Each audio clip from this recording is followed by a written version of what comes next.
A few months ago, this felt like a moment. In the name of God, go.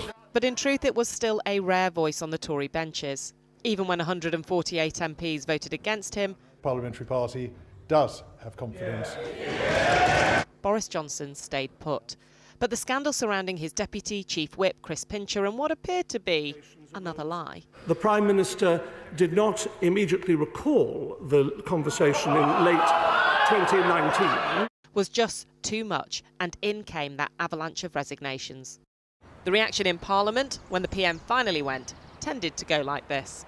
I'm relieved that yesterday's madness has stopped and that we can have a period of stability, but I'm saddened, and the atmosphere in Parliament has been very depressed. Am I relieved? Yes. By sort of midnight last night, I was very angry because it was perfectly clear that he was going to have to resign. And frankly, if we hadn't had the events of the last 24 hours or so, I think that would have been better for his legacy. I think it would have been better for him. And how do you think he's feeling right now? I imagine he's feeling sick because it's a tragedy for him personally. I think he should resign as Prime Minister and as leader of the Conservative Party today. And I know there are colleagues with other views, and I respect those other views. But at the start of the day, many felt the same way, irritated to find out Mr Johnson would stay as PM. Boris needs to go now, not in the autumn, messaged one minister who'd resigned.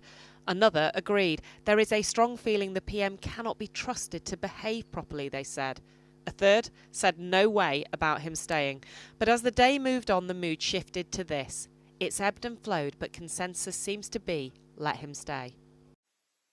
There were reports that one reason the Prime Minister wants to stay is linked to his country home Chequers, where he's planning a wedding party with his wife Carrie in late July.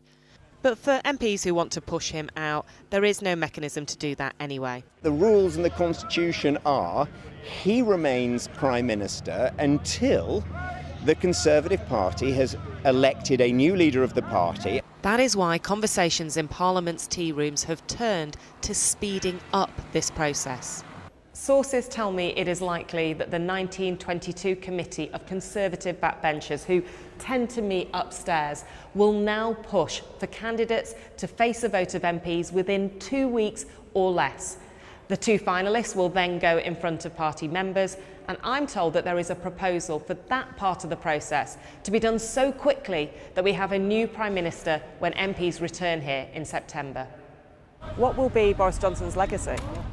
Well, the legacy will ultimately be for historians to decide in time, but the immediate legacy, I think, will be one of unfulfilled promise.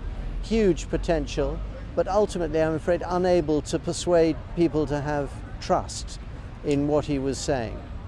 Tonight, MPs headed into a well-timed party for The Spectator magazine.